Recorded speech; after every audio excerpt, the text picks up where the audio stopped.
जी ऐसे हैं, किसी के दबाव में नीतीश जी न बीजेपी उन पर दबाव दे सकती है, न कोई दूसरा आदमी दबाव दे सकता है। नीतीश जी स्वयं निर्णय करने में सक्षम है और नीतीश जी का निर्णय अटल है। स्त्री पुरुष नर नारी सब लोग अपने को सुरक्षित महसूस कर रहे थे। ऐसा गार्जियन आज हम लोग के बीच से जा रहे हैं।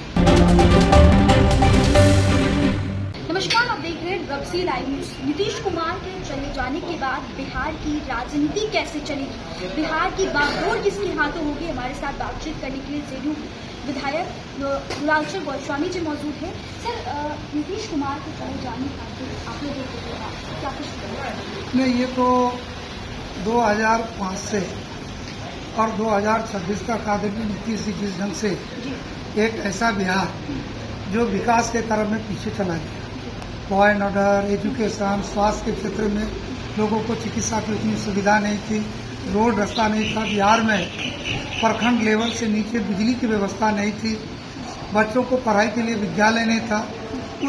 उस बिहार को इन 20 वर्षों में एक स्वर्णिम युग में लाने का काम आदरणीय नीतीश कुमार जी किए हैं। तो वो जिस ढंग से निर्णय किए और आज बिहार विधान परिषद की सदस्यता से वो त्याग पत्र दिए हैं, हम ही नहीं पूरा बिहार मर्माहत है।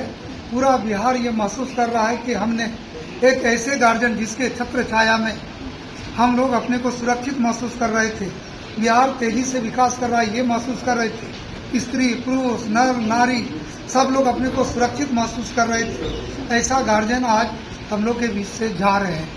तो इस बात का अब बिहार की बागडोर किसके हाथों में रहेगी, क्योंकि निशांत भी काफी ज्यादा एक्टिव अब नजर आ रहे हैं। देखिए, निशांत जी के बारे में हम आपको इतना ही कहेंगे कि निशांत जी एक सुयोग्य पुत्र भी हैं और एक अच्छा युवा है, व्यवहार कुशल है, शालीन है, सज्जन है, शिक्षित है और उसमें बहुत सारा गुण है जो एक राजनेता में होना चाहिए।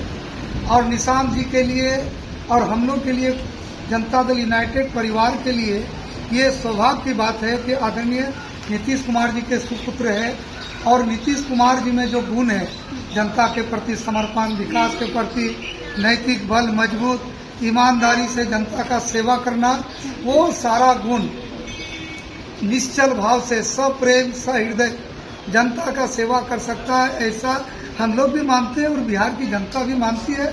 और निशांत जी एक्टिव हुए हैं तो ये हम लोग के लिए खुशी की बात है। सर, आरजेडी ये लगातार आरोप लगा रही है कि बीजेपी के दबाव में आकर नीतीश कुमार ने ये बड़ा फैसला लिया है, इस पर आप क्या कहेंगे? आपसे हम इतना ही कहना चाहेंगे कि नीतीश जी जब छात्र राजनीति में थे उस समय वो किसी का दबाव नहीं, वो जब ये मंत्री बने रेल मंत्री तो उस समय एक वैसा एक्सीडेंट हुआ था उनके घर के बगल में ही बंगाल में, और उनको रेल मंत्री के पद से इस्तीफा देने में 1 मिनट नहीं लगा।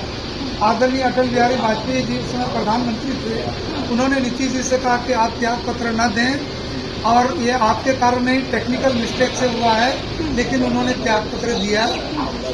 तो नीतीश जी ऐसे हैं, इतना नैतिक बल मजबूत है, वो मजबूत इरादा का वो जो सोचते हैं, अटल निश्चय है।